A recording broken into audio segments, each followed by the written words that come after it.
Alrighty guys, good afternoon. Happy, what the heck is today? Tuesday. Got a little bit of a follow-up on the truck that failed the opacity test. So this is a Freightliner M2. It's a 0708. So it does have a factory DOC DPF, okay? Does not have the DEF system, but it still has to pass the opacity test. So being that it has to have the opacity test, you still have to clean out the filters and make sure the filters are running properly. However, in the previous video, let me kind of show you guys here really quick. The filter on the right, which is going to be this one here, that's the original DPF that we took out, and we had that cleaned and baked. After the test, it failed the emissions, and it was just out of range. It was at 6.25% versus 5%, which is the tolerance that they allow. So the customer brought us another DPF and another DOC from a sister truck that's out of commission. These filters appear to be good. They were cleaned and baked. They passed the flow test, and so did this one. But I want to show you guys this. I hope the camera can pick it up. You can maybe see it at a slight angle. Right here in the middle, you're going to see, looks like the soot, looks like a little gray area, okay? Now this one itself, again, even though I just picked it up, I still have to assemble it and put it back in the truck. We're going to run it, maybe do a quick little regen, and they're going to come out tomorrow and do the opacity test, and hopefully it should pass. If it doesn't pass, that means the DPF itself, it's no longer doing its job, guys. It's just end of life. It's done. It may still bake, okay? You can still bake them. It may still pass a flow test, and maybe whatever other, test they may be able to do. But if it's letting soot get through, I think the camera's picking that up there. If you look at it right here in the center, that's the ash and the soot that's getting through. So even though it passed a flow test and whatever other test that they did, it still may be compromised in the sense that, hey, guess what? It's letting the DPF or particulates out into the atmosphere, which is why it failed the test. Not by much, but it failed just enough that, hey, guess what? This DPF is no good. This is a replacement. So again, we're going to assemble this thing. I am going to use the same gaskets that I had for this one because, I mean, really, it only had a few miles on it. So there's no sense in spending, $100-something bucks in gaskets if I can reuse the same ones, as long as they're still good. So let's go ahead and assemble that, but I just really wanted to show you that there. I'm gonna go ahead and put it all back together, and like I said, they're gonna come out tomorrow, but I wanted to put it together. I want to do a regen just to kind of push whatever garbage might be in there that might be left, and then hopefully that'll resolve the issue and we'll go from there. So this is kind of a part 2 to the whole clean air opacity test, and again, even though it passes the baking process, the flow test, and whatever else they do, it may not necessarily pass the opacity test, which is a problem some of the trucks are going to encounter, especially when it comes to SCR efficiency. But that's with the DEF system. This is, again, non-DEF, so this is just strictly DOC, DPF, that's it. It's going to have some temp sensors and some pressure sensors, and that's pretty much ready to go. So anyway, let me stop talking, let me put this bad boy together, and we're going to get it back into the truck and go from there. Alrighty guys, we're back. So I'm going to finish up this video on this Freightliner M2, okay? Got the replacement DOC DPF installed. Now we're going to go ahead and process a regen. Now let me just quickly explain. I'm not going to go ahead and reset the DOC DPF because I actually did that already when we first had the original DOC DPF filter replaced, cleaned out and then reinstalled. When that was done, it wasn't, honestly, man, I would probably say I've maybe put 20 miles on the truck. Right now the truck itself has 217,807.8. So I'll even be generous and say I put 50 miles on the truck. Not the case, so I'm not going to worry about resetting the DOC DPF parameter that you normally might have to do when you're, actually you should do when you're cleaning everything out. But again, since it was done, it wasn't that long ago, I'm going to go ahead and just kind of not do that. Right now, I don't believe it's going to let me do a regen here. This is the regen switch. You're going to hold that down, push, hold it, maybe about 5 to 10 seconds, and it should start to ramp up and do the regen. It's not going to do it now because it doesn't need to. Typically, you're going to have that option made available to you. You're going to have that option made available to you when you have something here on your dash. Normal conditions, right? So this would be like a the DPF filter or the DPF zone is at normal. On a Detroit, it would be at zone 0, maybe even zone 1. And once you start jumping up a little bit in, in levels, then of course you can have the option to do a manual regen. Some guys call me and say, hey, I can't do a regen. Well, it's because the truck doesn't need it.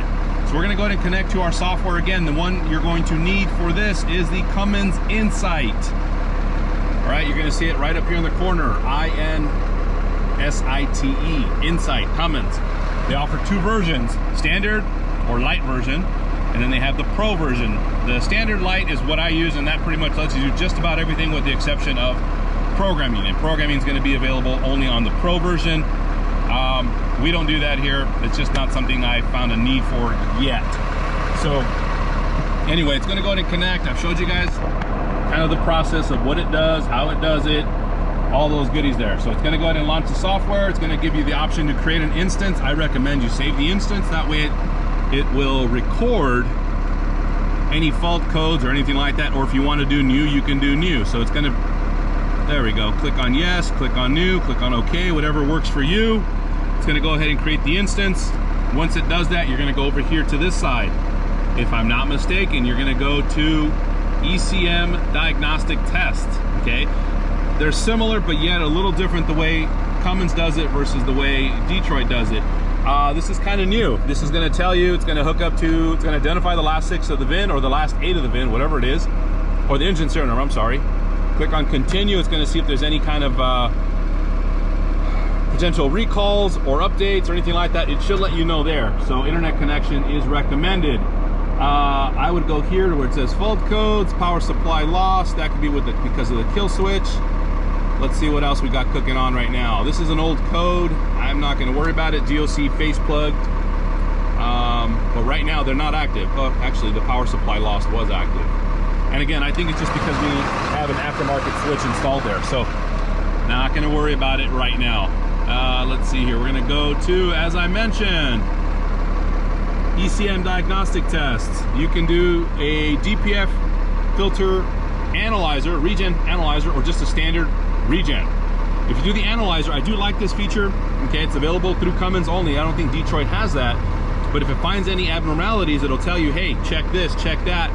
And it's also kind of like a pass or fail. So what I want to do right now is I'm just going to go ahead and go through the regular REGEN. Actually, let's just go through the analyzer. It doesn't matter, right? I'm going to click on next, make sure your engine is nice and warm. We're almost at about 150 degrees. You got to follow the cautionaries, you know, everything that it tells you here. Be careful, do this, do that. Click on start. It's going to give you some more, right? This is what it's going to do. Be careful, do it outside. Don't do it by any grass, whatever. So right now, it should be doing the REGEN. There we go. It's going to start ramping up the RPMs. It's going to start going through the process. I believe it's going to take, some of these can take anywhere from 30 minutes to an hour. Cummins does take a little bit longer than the Detroits. So right now it is 10:21. I'm going to let it do the REGEN, do it all on its own. I'll keep you all posted. We'll be back. Alrighty guys, we're back. Only about 10 minutes in. It is starting to dose. Temperatures are starting to creep up. So DOC inlet 660, DPF inlet 770, DPF outlet 570. So far so good. Again, it's just doing the test. I am doing the analyzer. I want to see if there's anything that pops up, maybe the integrity of the filter, turbo, EGR flow, something. It will typically tell you that. But again, I just want to get this thing hot. I want to make sure that it runs a good, successful REGEN. And then from there, we're going to have the guys over from Diesel Emissions Exhaust out in Santa Fe Springs. They're going to come out here hopefully today. I'm going to call them up after this is done. And that way we can go ahead and get this thing opacity tested and hopefully passed. If not, then we got to replace the DPF and go from there. But just to give you a general idea, that's where we're at. We'll be back. Alrighty guys, we're back. We are approximately, I don't know, 15 minutes in, maybe a little bit less than 15 minutes into this. Still dosing, temperatures are still rising. So engine temp is about almost 210. The fan's gonna kick in just like it normally does. DOC inlet 737, DPF 1000, and then DPF outlet 992. So far so good. Those are good temperatures, good numbers. Again, it's not going to show me pressure, which normally the Detroit one will. Not a big deal. So just keep an eye on it. Make sure nothing's, you know, nothing's falling out, nothing's leaking, nothing's breaking. That's pretty much it. So still got a ways to go. I'm going to show you guys again. It says test is running, so it is a actual test or analyzer, depending on how you want to look at it. And we should get the results here once we're done. So if there's anything that's out of line, out of spec, it should pop out there, and I'll keep you all posted. So again, only 10-15 minutes in, still got a ways to go. Alrighty guys, we're back. I started this a little bit after the fact, so it's showing 15 minutes and some change. Right now, I'm probably closer to 20 minutes. Still doing the regen, still dosing. As you can see here, it's got the dosing. It's got the inlet temp, 746, middle temp, 1080, and then the outlet at 1000 degrees. That's pretty good, that's standard. Engine coolant temp, 210, which is when the fan kicks in. So far so good. I will keep you guys posted when this is all done so we can kind of show you a little step-by-step. And again, when the guys over from Diesel Emission Exhaust, they come over and take a look, hopefully we'll be able to film that if they're cool with it. And I'll show you guys how they do it, give you guys an idea. Alrighty guys, we're back. Temperatures appear to be dropping a little bit. It says it's not dosing. I don't know if that's just part of the routine. Cummins is a little bit of a curveball sometimes. So again, inlet temp 735, middle temp 760, and then the outlet temp is at 1000 degrees. Still says the test is running. So I'll keep you guys posted. I'll let you guys see what we find out. Alrighty guys, here we go, here we are. According to this, DPF outlet temp in the regen history is above spec. So it is saying that this is failed. Test has completed and failed. Okay, so it needs to say in spec. So either we have an issue, which interesting to me, because again, the outlet temperature is always going to be a little bit higher, but I guess according to this thing, it says it failed. So customer still wants me to go ahead and do the opacity test. Everything seemed good to me. Pretty interesting that it would not pass, but again, based on the specs from Cummins, it did not pass the test. So I'm gonna call the guys over from Emission, have them do their opacity test, and hopefully it passes. If it does not, well then, you know, we'll have to go from there and get a replacement. But wanted to show you guys this. That's it for now. We'll be back. I'll start recording when the guys show up. Alrighty guys, mission was successful. Boom, we got the clean air certification done, all set, all squared away. There we go. I hope you can see that again. Those are the limits, 5%. This came in at 0%. So it was a success swapping out the filter, using that with something else. So not bad. Pretty happy with the results. We were able to go ahead and get that unit back in service. They're going to go ahead and pick that up today. And that's pretty much it. So yes, these units, at least the ones that they're responsible for with the county, they do need to pass a clean air certification. They got to be compliant.